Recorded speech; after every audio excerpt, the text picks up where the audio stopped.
Yeah, he still hasn't given us anything like the Urgot just yet, Dagda, but things like that, the interesting pocket picks that are there for the side of DFM are going to be cool to see, but now getting the Maokai, it's kind of interesting to me that DFM, I think, leaning a lot more into some of these meta jungle picks and what we've seen RNG go for. Yeah, as long as we don't get the Teemo top again, I'm going to be happy. I think ADD kind of shown that one didn't really work, but look, Maokai already picking up.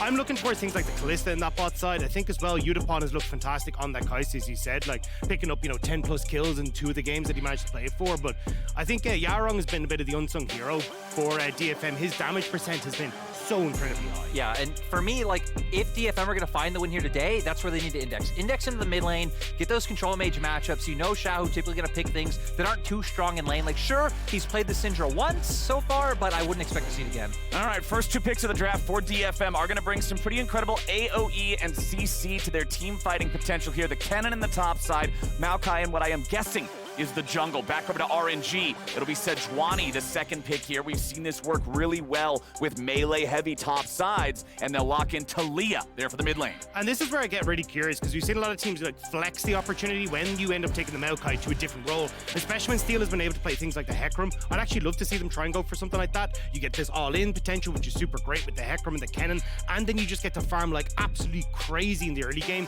and not worry about Sejuani trying to do anything funky to you. Yeah, I'm really curious to see where DFM go with this third pick. Looking towards mid right now, and yeah, we get it. We get the Yone locked in for Yaharong. It's gonna be his first time playing it and playing so far, so knowing they want to target that mid lane matchup, and both compositions so far incredibly scrappy, right? So far, RNG kind of setting up for something with the double melee top side that Flowers talked about that definitely wants to fight and go in, but up against the Kennen and a Yone, I feel like DFM are gonna do incredibly well. All right, so let's go ahead and look at how things are going to shape up in the second half of the draft, because Alistar's the first ban here. Engaged supports have been incredibly popular throughout the play-in stage thus far. I don't expect that to be the only one banned away. Misfortune going to be the first of the 2 bans here from RNG. Neither side having locked in a marksman yet. They're going to remove another one of those big AoE wombo combo pieces from what could link up with the Kennen and the Maokai. And I think the Kaisa would make sense here as well if you want to try and ban that away. I think what you're looking at here is a massive dive composition coming through from DFM.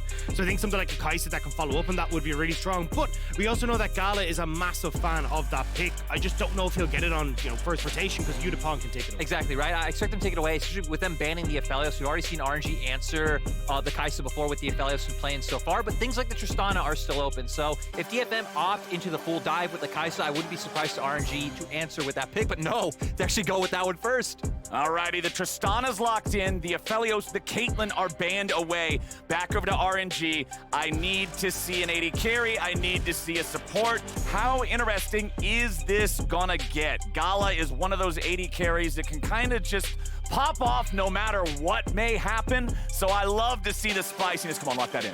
Lock that in. I don't know if he'll get it. Look, Gala's been a big fan of the Kaisa, and he has a handful of champions that he feels really, really confident on, and Kaisa is like the pick for him. And you get Ming onto his pick as well on the Nautilus. This is banned away from RNG so often because how disgusting Ming is on this pick. As someone who is not a primary LPL caster, Kaisa Nautilus is the LPL bot lane that comes to mind when I think of the region, when I think of what they pop off on and what is just devastating. It's also just because Ming, like, when you think of busted Nautilus hitboxes, yes, Ming has made that like a staple in the LPL. He will forever lollipop every single hook behind every single minion wave. And the amount of times we've been sitting there going, how the hell did he manage that? Alrighty, so we get the Kaisa Nautilus for RNG. Final pick for the other side on DFM here. It's Leona Tristana going up against that Lyric. How do we feel about these 2 teams now that the entire compositions are laid out for us? I actually kind of like what DFM have put together because we've talked, right? The scrappiness coming out from both sides and them having things like the mixed damage coming, right? Kennen in top side, Yone in mid.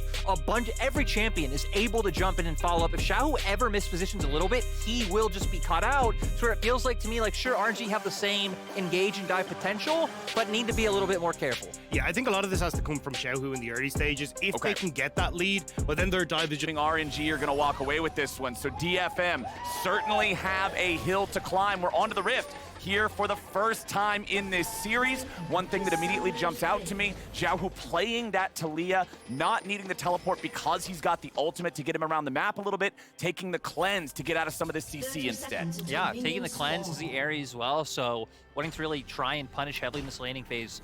Typically in matchups like this, right, you have prio until that level 3 mark is where Yone can start trying to get in with his dash, trying to find a bit of scraps before level 6 where he really wants to power through and combo together. So I think seeing where these junglers start especially is going to be pretty telling to how these teams want to play.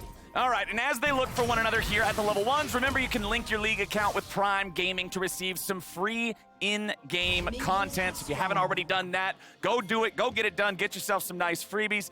And now it looks like we're not gonna get a whole lot interesting going on here at the level 1. So let me ask you guys, Dagda, where do we expect to see things really open up here in the early game? I'm really looking towards mid lane. I think one of the big things that a lot of people are talking about for RNG with the way the meta is kind of shifting is getting Ming back out onto the map.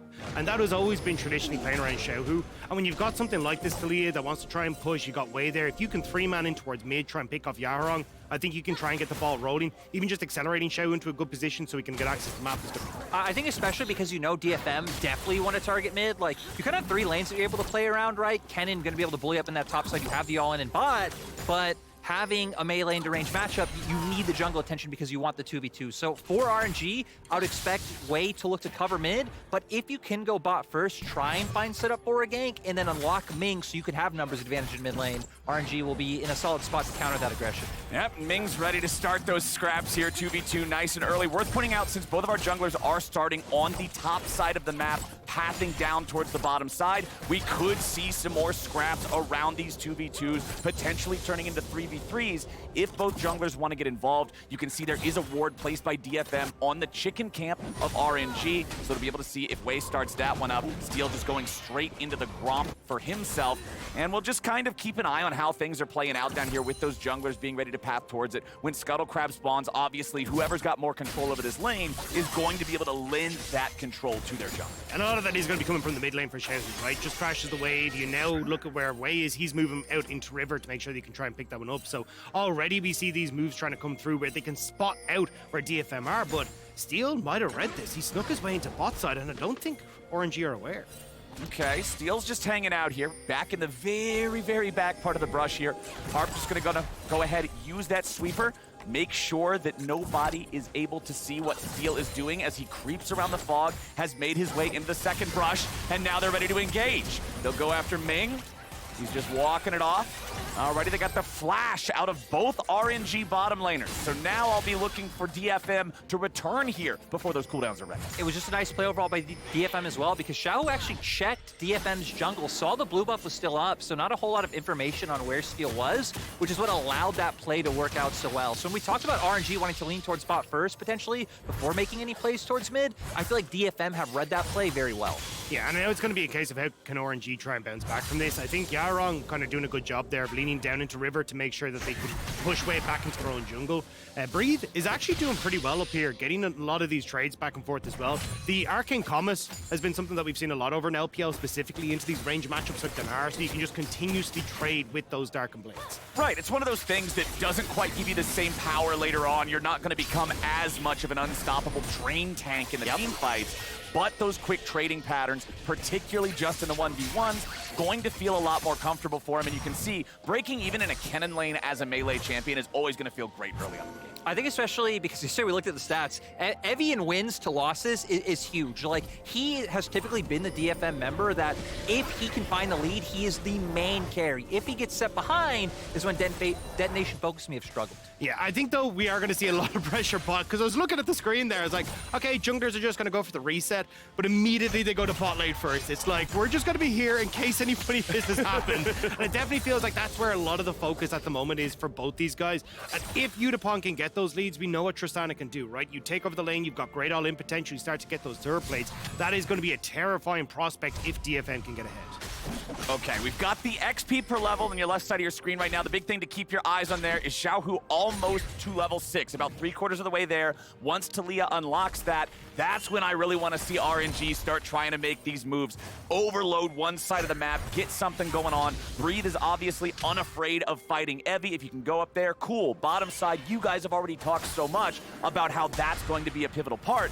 And Xiaohu right now is just going to step into the enemy jungle, see what Steel is up to, see if he can harass him a little bit during this farm, Yaharong takes the chance to go in with a Soul Unbound. Not hitting the Q3 though, means he just snaps back to right where he came from. Fate Unsealed now ready. Yone's got some playmaking too. Exactly. This is where we can start seeing DFM really put pressure on this mid lane matchup, because if Yaharong can get those aggressive all-in trades in mid lane, start chunking Xiaohu out, he isn't going to be able to look for these roam timers. And I was kind of curious to see what RNG would do, because their comp kind of has the ability to play both sides of the map, right? You can have Wei pathing down and playing for bot, while Xiaohu can be the decider. Hey, Breed gets a good trade, he actually can lean up, and you have DFM making all these hard choices. But it looks like what you said, Dagda, that both junglers and both teams are just always going to be inching closer to the That was one of the big map. talking points we had in the LPL, though, was how good Xiaohu was at like trying to cover the opposite side of where Wei was. Like traditionally, you'd see your mid laner roam down, kind of link up with the jungler and try to play for, say, bot lane, right? But oftentimes Xiaohu would be like, okay, I'm on a roaming mid laner, something like a Galio. I'll actually lean top side and make sure that I cover any sort of cross map. So it'll be interesting to see how RNG do want to try and set it up, if they think, okay, we have enough in the 3v3 that we can win it out, or if they feel like they need Xiaohu's help as well. And we can see now, DFM, I mean, Yaharong able to get the pressure mid after getting his ulti up, and then using the bot side pile they had after the wave crash to turn it right into a dragon. Yeah, and DFM taking this dragon, you can see they throw the extra little tree baby into the pit, so in case Wei would try to jump over the wall and steal it away, at least he would be slowed down in that approach. Not gonna happen. RNG is not interested in contesting that objective. It will go over very early to DFM. This has not been a tournament of a lot of early dragons, so getting that first one online at 7 minutes feels good. And it's a great start for DFM, right? Especially when you look at this, the LJL and DFM who've represented for so long. Last year was the first time DFM get into groups. If they manage it for a second time taking down RNG, what a massive talking point that would be for this squad heading into groups. All right, Wei, let's see if there's anything to find up here. No Sejuani ulti makes it a lot more difficult than it otherwise might be. The Kennen, very slippery unless you've just got some of that easily applicable CC. Evie's ready to turn it around here with a slicing maelstrom. Gets stunned up, but he's back underneath his turret in time. So DFM's top laner has to spend his ult. He has to go back to base, but he does not use the flash to survive. Yeah, swing and a miss there from both Wei and Breed. They're not able to connect with the initial CC, means that Evie's just about able to escape away out of that. Also, just having steal there means that he was trying to see if he could hover on for a while to bait them in a bit more, but not going to be the case. Yeah, still for RNG though, the fact you're able to get that ultimate out from the Kennen when Rift Herald is spawning feels quite nice. Still having Breeds online, so I feel like RNG are feeling incredibly confident right now to look for this Rift Herald. It looks like DFM not even going to go for a contest knowing they blew that ultimate, so gonna need to see them trade down in bot side, but they do have the Tristana that you're hitting on. That's what I was going to say. It's a good shout. I mean, you're able to move Tristana down here. She should be able to tear through some of these turret plates relatively easy, but at the moment, a little bit of a slow push here slow move from Gala and Ming back down towards this bottom side, but should be able to stop too much damage from going over.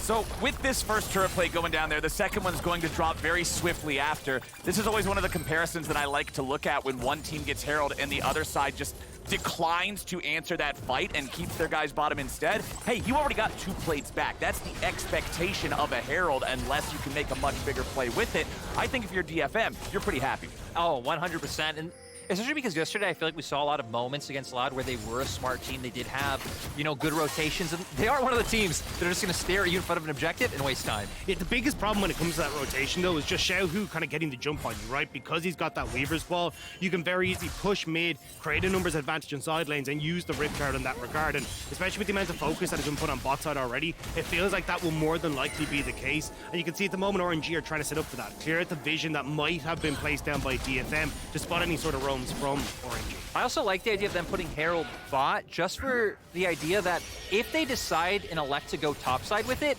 it will open up for the Yutapon to probably just honestly outright finish the turret bot side with how much pushing power that Tristana has. So I don't want to see RNG let any of those cross map opportunities through for the side of DFM. So one thing I'm surprised about here, boys, it is almost 10 minutes into the game. There are plenty of engaged mechanisms on both sides, but we are yet to find first blood still. Let's see if I cast a curse. If Breed's gonna get jumped on here. Harp, flash, stun. Evie has the damage with the burn, and the first blood actually goes over to Harp. DFM are on the board. Why you gotta do us like that? You're going 5. Why you gonna do this like that? You know, this was actually the tryout for next year, Cap. We hadn't let you know yet, but not off to a great start. Well, I'm sorry, boys, but sometimes I just need some PvP in my League of Legends, and DFM are the ones to deliver, bringing the support up to the top side there with the roam. They get it going. Unfortunately, the kill goes to that support instead of to Evie. I think it was just a good timing as well from them, right? You can see RNG weren't really in a position to get too much on a cross map. They get, sure, some vision control on the bottom side, but they weren't actually able to set up for that play we talked about with Xiaohu being able to lean down the bot side to try and make the turret play happen. So just really nice setup there from Yaharong, and playing off his kind of minion wave in the mid lane and moving up to top side. And now I feel like for RNG to answer that play that DFM made, they are gonna have to make use of this vision, right? We have Dragon coming up soon. I like the Herald play that they're going for now. We can see DFM already starting to respond to it with a TP, so I don't expect RNG to find too much like they're angling for with Ming waiting off to the side. But if they can find a fight coming to 6 Dragon. Oh, baby, Yaharong, that's not where you wanted to be. Wei gets the money. RNG get 3 plates and a kill to go with it. I feel like the caster curses have worked way too well at this event. Yeah. Because I don't know if RNG should have been able to find anything there, but great by Ming. Didn't even have to use his flash, just waiting for Yaharong to overstep a little bit too much. Hey, look, today feels like a day of first, so I'm not going to breathe easy until we get this across the finish line. But, I mean, look, nice job from RNG, right? You get the plates, you're getting the push that you need. Xiaohu now as well, having a bit more control of that mid lane should help out substantially, because even though he has managed to shove in Yaharong, it's actually been Yaharong who's been able to get out and get the moves on the map first. So now Wei going to see if he can try and right the wrongs at top side as well. Alrighty, Wei. He has no ulti available, still about half left on the cooldown timer. So Evie's gonna have to get a little closer for this to work out. Looks like Wei will just, okay, maybe not, maybe not. They're waiting again. He's willing to commit a little bit more time to this, having plenty of patience. Breathe just gonna go ahead, throw a couple of spells out, see if he can taunt that Kennen into coming up there for him. But now with Xiaohu coming north as well, RNG may be ready to commit even more to it. They're ready to, if Evie steps forward just a little bit, they are ready to go on this. I'm surprised how much they're willing to come up here. Yeah. They're also just going to end up giving DFM a free dragon. Well, there it goes. They got to try to make this play happen. Evie goes in for the flash, gets away from the seismic shove, keeping himself alive nicely so far. But 3v1 is just too much, and RNG get the kill. But DFM should be able to get this objective on the other side of the map. And for DFM, I think it's a fine trade. Evie does go down. It doesn't look like RNG should be able to get too much off the back of turret plates. But even just setting their composition up to where RNG are going to have to fight them soon so they don't go into things like Soul Point and Soul. And Flowers, it seems like your job's not done yet. Alrighty, boys, let's see if it turns into a whole lot. Doesn't look like it. The minion wave gets cleared out, and so RNG will keep their bottom lane safe. This is such a different look from RNG, though. We've seen them highly prioritize dragons in the early stages of pretty much every single one of their games. They have an 80% dragon control rate across all their games so far, and DFM had come in and gone, no, that looks like a good idea. We're going to take over controlling this bottom side of the map. We're the ones that are going to be playing for this, and yes, they do get a kill on the cross map, but DFM, they're looking real good right now. Yeah, DFM. Again, I also just like the way it's going to force RNG to have to scrap with them soon. They just can't keep avoiding these fights. And for DFM, I feel like this pace of game feels very comfortable for them from what we've seen so far. They definitely were one of the slower teams in their group in terms of wanting to play for more of those late game tussles, those late game fights, which is why we typically see a lot of those picks banned away from them. So DFM honestly off to a great start. This isn't their first time in play-ins having to play against an LPL team to make it to main stage. So far, hopefully off to a good start. And everybody, I just want to go ahead and point out, there are no champions on the bottom half of Summoner's Rift. Everybody's ready to party here on the top side, and Evie is not invited. He'll be killed immediately, as Harp is the next one in their sights. Stunned up by Sejuani, but DFM has their jungler here ready to maybe have a counterattack, or at least keep everybody else safe. Yutapon will clear out the wave, but RNG pick up a freebie there on that one. Yeah, you can see now they're going to move over towards the Rift Herald as well. Yaharong not exactly in the best of spots to try and contest this with the push that Gala had, so it looks like RNG should be able to get the second Rift Herald for themselves as well. Alrighty, look, let's take count of how many ultis are not available though, because it's still Sejuani and Taliyah that don't have anything to work with here. So RNG, they won't be able to look for any sort of a play afterwards. They'll just bring everybody back mid, deal with this wave. DFM, unfortunately, losing that top laner up there, not expecting this, ends up costing them. No, we just see RNG able to get up here, especially with that ultimate coming out from Sejuani. Like, DFM has the same amount of members, but not able to react in time. Harp luckily able to get away in the end, and a play like this is much more bread and butter RNG, especially thinking back to their success last year, right? Always being the team to be able to overload the top side of the map first. And with DFM already having those dragons stacking, they really need to start finding these gold leads. Well, the gold leads are pretty much non-existent for either side, right? I generally look at 300 or 400 as something that can swing back or forth depending on, hey, do you have a big wave to pick up or not? So the game finds itself very close. DFM are obviously happy to have those first two Drakes, especially in a rift that has been blessed by the Hex Tech Drake because that soul is so valuable. But now you're forced to answer the question, can we get those last two? Can we make good on this early soul stack? Or do you even try and contest, right? Because if you've got Yutapon there, he's going to blast his way through a couple of towers like Danny DeVito. So if you can just leave him to us, well, why do you need to try and contest on these dragons? Let's just try and play the map a little bit better and give, one of these dragons across to RNG and just make sure we can pick up all the standing gold. I think especially when we look at items right now, right? Because RNG, pretty much Mythic's done across the board. Yeah. DFM still waiting on some to come through. Of course, Yaharong going towards that plate of the Rune King for a bit more early power. But RNG, I feel like definitely feeling strong in the 5v5 because of that. I love how we started off this game thinking, oh yeah, this is all going to be about bot side. And RNG were like, no. We're going to bring the bot to top and we're just all going to 5-man here. Because even when you look at your screen, right, we're seeing Ming trying to step into that top side jungle, pressuring Evie back off that top side turret. It does give Xiaohu access to the tier 1, which you'll be able to take, so nicely done. But definitely you can see RNG now starting to make their mid-game their own, where they try to play the map as brutal as possible. We've got 60 seconds till that next Drake spawns. Scuttlecrab vision just about to disappear in a few seconds here for DFM. You're going to see Harp go ahead and channel his recall, get back to base, get some control wards. We'll see if they want to engage this or if they're just going to do what you were talking about, Dagda, and trade away that Drake pressure they've earned so far for some of this standing gold. Pass up on a fight where you have to take it without having those items completed. You can see the Anathemas chain done for Steel there, opting to go for that one first as opposed to completing the Mythic. Proto Belt done on Kennen. That's a big playmaker as well there for Evie to be able to contribute a lot to these team fights. But another thing that I got to keep my eyes on when we're thinking about if we're going to get a big 5v5 is the status of summoner spells. RNG's got everything, and DFM's got everything except a Kennen TP. Also, the big things that you like is for a Hextech Gate when there's a Kennen in the game. These give you the opportunities to try and swing yourself into these more advantageous positions unless Evie's caught. Oh, Evie! Man, you gotta stop finding yourself this way. There he goes, gets away from that one, loses half HP though, and with RNG chunking out the enemy top laner when he still does not have that TP ready to rejoin, they're gonna take this Drake, and it's DFM just leaving Yaharong in the top side to take the tier 1 and trade. And the big difference maker was the setup in this play, because RNG already having vision down, Dagda just hit on it, whether it's a Hex Gate or them having any kind of vision for people like Evie and Yaharong to come from different angles, those are the types of fights that DFM want. RNG are so happy if DFM are just standing right in front of them and Xiaohu can just unload all his damage. Does make it a bit better when Evie does just kind of run in by himself. But yeah, DFM sadly needing the vision, needing some semblance of pressure to be able to enter in from different avenues. Alrighty, DFM.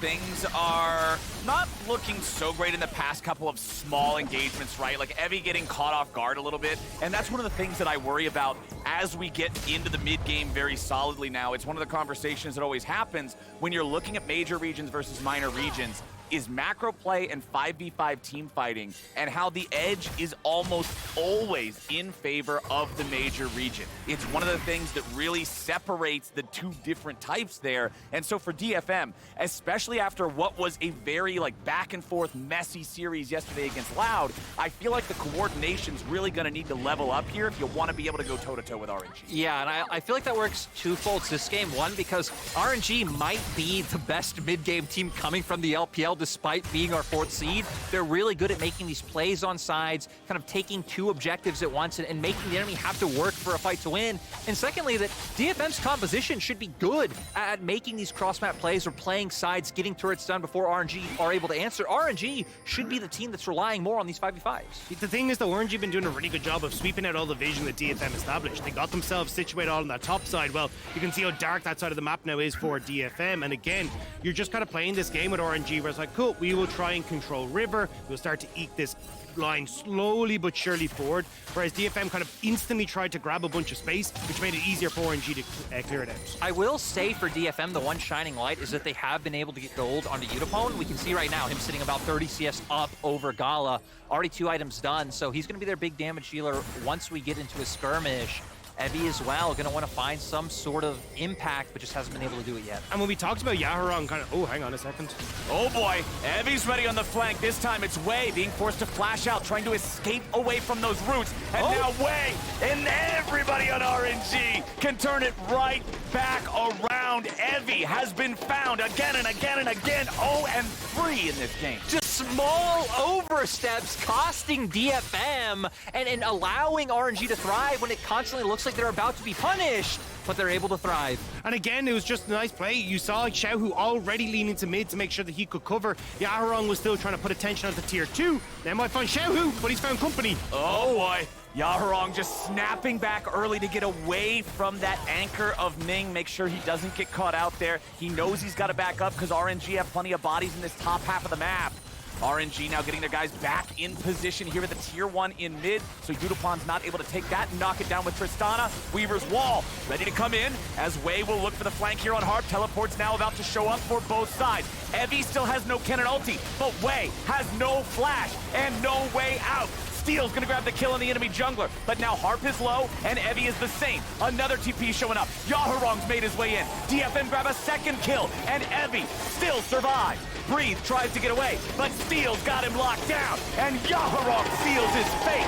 Yutapon goes right back in. Xiaohu has to flash, and DFM just crushed RNG in a team fight. DFM outman RNG on the play. The TPs are in better spots. They pick off the members they need, and now they're moving over towards the Baron. This is exactly what DFM wanted. If DFM are gonna, for the first time, take down an LPL team, take down the MSI champions, getting the team fight, getting the Baron, if they could translate this into a game 1, that would be huge.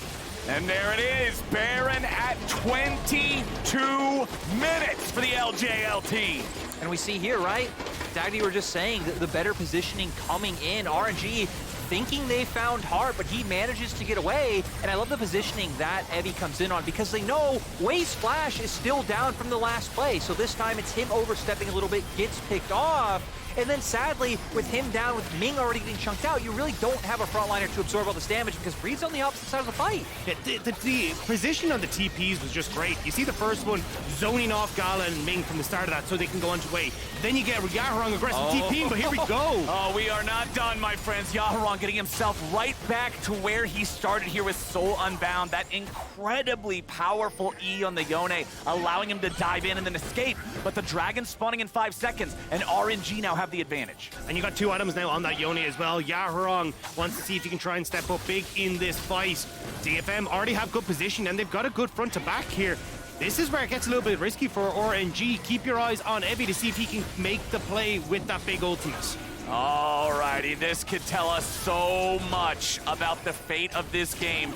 DFM's tanks are going to start up the Drake, but they're not going to commit heavy DPS to this, not just yet. Now they'll pull it out, start to put a little bit more damage into it. Evie remains on the flank. He wants to be able to find a slicing maelstrom that can really change the fight. Drake goes over to DFM. Steel fires off the ulti. Wei takes a little bit of damage, but not a whole lot. Nautilus ulti back on the Steel. They're just both hitting tanks. Ming goes in, finds Evie, but he doesn't find him well enough. It's Ming who ends up giving him a freebie. Knock, knock, the food's here. DFM get a freebie on top of their 3rd Drake. Yeah, DFM now on Soul Point. The fact that they already have Baron is just huge. Now going to be able to start translating this into map control into a big gold lead is, yeah, Wei, that was not it. That goes wide. DFM now going to be able to reset off that one, but look at what Yaharong's been doing in the side lane. Able to get this pushed in, and they just keep denying RNG gold and objectives on the map. This is fantastic from DFM. They're doing such a good job of causing RNG to overextend continuously. Ming goes to the hook. He ends up so far out of position. DFM can collapse on him. DFM are playing this composition wonderfully, and RNG just can't do anything about it, right? Like Steel here, great ultimate, zones off RNG, kind of what we talked about. Like, they want to try and get access to backline with the Gala, but they're not able to do so. And then again, Ming goes for Evie, but who follows up here? Like DFM, Great ultimate coming through from Harp that keeps the rest of RNG at bay. They can deal with Ming. Like, they are just playing and executing around these ultimates so much better on DFM's side. And DFM, we talked about it in the draft. The AoE and the team fighting this squad has, when you look at Yone, when you look at Maokai, when you look at Kennen, there's just this massive area of threat that is so difficult to approach for the squad of RNG if they don't have good setup with a Taliyah flank, with a full group dive that Gala is able to join in on, and it's DFM setting up better and paying off. I think especially when you look at RNG's tools, right? A lot of single target CC coming through, both Sejuani and Nautilus, all single target. Gala only going to be single target damage. Anything else you're relying on Xiaohu and Breathe, and we've seen they really just can't muscle their way into these fights. So for DFM now, I think you can take it a little bit slower. We could see them finally answering the side pushes that RNG had going earlier on, because now you have such an obvious win condition right in front of your face with Soul. Yeah, and I mean, Yaharong is so incredibly strong in these side lanes as well. There's just no way for Xiaohu to actually deal with them. Like, you can see every time Yaharong steps up, especially now that he's got the Sunfire Aegis as well, he can go for dives, and Xiaohu will just fall. So this is where RNG now will start to struggle trying to play out the map correctly, and you can already see this is where Yaharong can start to get aggressive. Yeah, it's actually crazy that I feel like the most effective CC on DFM's side right now is just the threat of Yaharong pressing R. Just the idea of him doing that prevents RNG from being able to do anything. It's one of those funny things about League of Legends. Sometimes the threat of an ability can do so much more than using the key even can, unless it's just a perfect execution of it, right?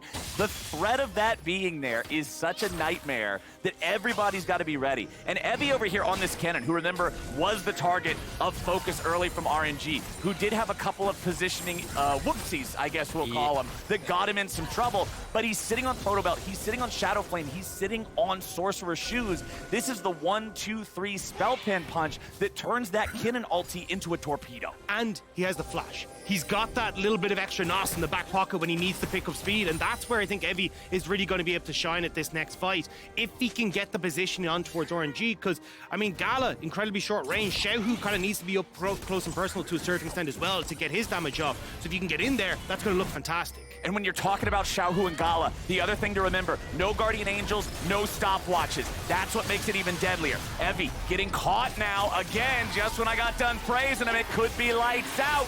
Ming goes over the Hex Tech gate. Evie goes into the ground. 0 and 4, unfortunately, for the Lightning. And those are the plays. RNG just keeps leaning down towards Evie's side, using that single target damage we talked about. Xiaohu, of course, with the global ultimate, just makes it so easy for RNG to execute upon. And luckily for the side of DFM, I mean, for RNG, nothing on the opposite side able to be taken, because we do see Wei leaning that way. They were able to get some vision up on top side. Top side doesn't matter, guys. This dragon's coming up in 45 seconds. Exactly. This is a huge moment for RNG, because DFM getting a hold of the Hex Tech Soul with that chain lightning slowing proc makes things a lot scarier. So Dagda, I want to ask you, if you're RNG, what is the recipe for success with 30 seconds to go till this thing? I mean, it definitely feels like getting back onto the map and trying to find angles where you can actually set up vision, stop DFM from having multiple different ways that they can go for flanks is going to be best, but it kind of felt like they needed to get a pick beforehand, right? And that's what they've been trying to do with Xiaohu, with Ming as well, because in a straight up front to back, which is what RNG looks like they're about to force, I think DFM have this. They've just got such a strong front line, great peel for Yutapon on the back line, with 3 items on the Trist. He's going to wreck RNG's front line. And remember, Evie didn't waste the flash when he died there in bottom lane. He knew that it's better to just die and still have that for the soul fight than even use it to get away and live. So let's see it. DFM starting up the Drake, losing a little bit of patience there on it, so it'll reset slightly. Just above 6k health now. DPS continuing here. Steel fires off the ulti. Ming's gonna be here in the front. Harp tanking back on the other side. Drake is low. It is secured. Hex Tech Soul over to DFM. RNG tries to run, but Yutapon still ready to go. Breathe gets one back on the other side, and Xiaohu's doing an amazing job kiting him out. RNG with an outplay, but Evie gets the ult that will slice right through them. 3 for 3. Soul to DFM. There's the flash from Evie to get in onto the backline of RNG. RNG, but RNG, I mean, you still got Way, you still got Breathe up, so DFM won't be able to get anything more, but they got away with Soul, and they'll be happy with that one. DFM just off to such a great start. We're going to see here, too, them able to force their way in. Maokai ultimate doing so much to prevent other members from RNG coming through, and then Yaharong to get multiple members of RNG locked down. We can see resets already coming through from Yutapon to be able to get more done. Sure, Breathe takes with the support on the back half, but DFM already got what they wanted. And that was the big point for me in that fight. Breathe spent so much time trying to chase DFM, get around the pit, get into a position that he was basically, like, negligible. He hit 1Q in an auto attack and took the Leona down. Like, good for you, buddy. The rest of your team is going down, so RNG tried to find the flank, and it pays dividends for DFM. Gentlemen, DFM are even in kills and up 4 Drakes to 1 with the Soul completed against RNG. The same RNG that is 18-0 all-time against minor region teams. The same RNG that is from the LPL who are 7-0 versus the LJL as a region. This would be a massive win to start this series with 1 in the W column for the side of Detonation Focus Me. They've been playing it well so far. Dagda, let me ask you, how do they close it out clean? I mean, your best way to try and do this is keeping Yaharong on these sidelines for a bit. He has to draw multiple people across, like Xiaohu can't really deal with them. So then for DFM, trying to play around the rest of your crew, set up vision for the likes of Baron, and if Yaharong ends up ever drawing multiple members down to the bottom side, immediately turn over towards the Baron. I feel like it's also important to mention, right, the fact that DFM have 2 TPs, RNG only have 1, so... Oh boy! Yaharong getting jumped on here. RNG trying to commit to this, but now they got to be careful. Soul Unbound's ready to go. Evie shows up. Slicing Maelstrom's already going. Evie goes into stasis now to buy himself a little bit of extra time. The ulti comes down, but Evie goes out. They're still looking for a little bit more damage. Yaharong's being chased. He gets away from 3. A double kill back over to Harp. It's a 2 for 1, favoring the side of DFM. And DFM just continue to do it. RNG know things are getting dicey. They feel the pressure, so they try to all in for the pick, but DFM just still have the tools to outmaneuver. Now they're targeting towards his Baron. And this has just been such a smart draft from DFM, right? Every time Gala tries to go into these fights with the short-range Kaisa, there's Yaharong's ultimate, there's Evie's ultimate, there's Steel's ultimate, there's a solar eclipse that's coming his way as well. It feels like he cannot get access to these fights. And when Xiaohu is being pinpointed down immediately... Oh, there's the Baron already gone as RNG tried to go for Hex Gates to see if there was any potential way to stop it there. But now Way and Breathe are behind enemy lines. They must try to exfiltrate. Breathe is going to get jumped on now by 2 tanks and an AD carry. It's not a good place to be, but it's better than the graveyard, and that's where he's going. Shut down, credit over to Yaharong. 5v4 for 45 seconds. And we can see RNG, they know they're in a dicey position, need to go for this pick, but Yaharong's incredibly tanky. Death Stance, Sunfire already completed, manages to just dash out, and Evie wanting to all in on Gala. This initially kind of helps RNG because the fight split up. It isn't just all of DFM jumping at you, so they're able to get that first pick, but still, with members like Ming and Xiaohu separated on one side, we see Yutapon, Steel, Harp, all the AoE CC able to come out. And it feels like we're really starting to see the training arc of DFM now coming to fruition, right? You look at these guys who have been screaming against like VCS teams, LPL teams, everyone that they can get their hands on to try and improve. They've been at the top of the LGL for so long. They made it to groups for the first time last year, and now they're looking primed to take down RNG in game number 1. I mean, for so many people, myself included, DFM is synonymous with the LJL just because of how frequently they represent their region. They are the cream of the crop of Japanese League of Legends, and they are showing it here in this first game. 11-9 against RNG, up over 5,000 gold, armed with a Baron yet again. Yutapon ready to be played around. 4 items completed, plus the boots. This man is just a turret-wrecking machine, and he's got his tank line and his CC Kennen right next to him. They can't get anywhere close. Yeah, it doesn't feel like RNG really even have the tools to be able to answer. Like, sure, Xiao can try and wave clear with his abilities, but the Tristana range coming out, the amount of damage he's able to dish out so quickly really isn't going to be able to stop the Baron pushes coming out from DFM. So now we're up to a 6K gold lead. Elder's going to come up soon, and it just feels... It feels just like a matter of time, you know, before we put the coffin, you know, in the dirt for RNG. Because say goodbye. Because at this point, right, you're just waiting for those picks to come through, but DFM aren't giving them over. Well, I like the fact that you mentioned the Elder, because for me, if you're in a position like RNG where you feel like your back is against the wall, this is where you full send it. This is your Hail Mary. You might be down 1 Drake to 4. It's not the old League of Legends where that matters for the Elder. This is the cheat code Elder that automatically kills the other dudes when they aren't yet dead, and that's what you need to win here. And it feels like a huge amount of it is going to rely on Gala, right? 4 items now on this Kaisa. We've seen him pop off in this champion before. He needs to do it, but on the opposite side, Yaharong looking incredibly strong. You're nearly finished off that LDR for Yutapon as well, pushing that full build. DFM are in such a good spot right now, and where's the vision for RNG, right? We already talked about DFM. The front to back is popping off, and RNG are going to have to face check this. Oh, man, that is so scary. Maokai in the river has shown to be one of the most frightening things in all of this play-in stage, and now it's the reality for RNG to have to go near. Evie with the flash maelstrom ready to join in. Breathe is over the wall looking for some sort of a flank. Yaharong's gonna keep him away. DFM ready to turn this into a PvP type of fight, but it's Harp who dies first. RNG find themselves a potential angle. The Drake's still at half. DFM have lost a man, but RNG have injured health bars. Xiaohu tries to fire the Weaver's Wall through there and disrupt him, doesn't get a lot of value out of it. DFM taking it very slow, very steady. RNG now going to be the ones taking the Drake aggro. Yutapon, keep your eyes on him. Tristana with that Guardian Angel ready to go. DFM trying to keep RNG back. Remember that Breathe does have the teleport. He would be able to retreat and rejoin if he felt he needed to.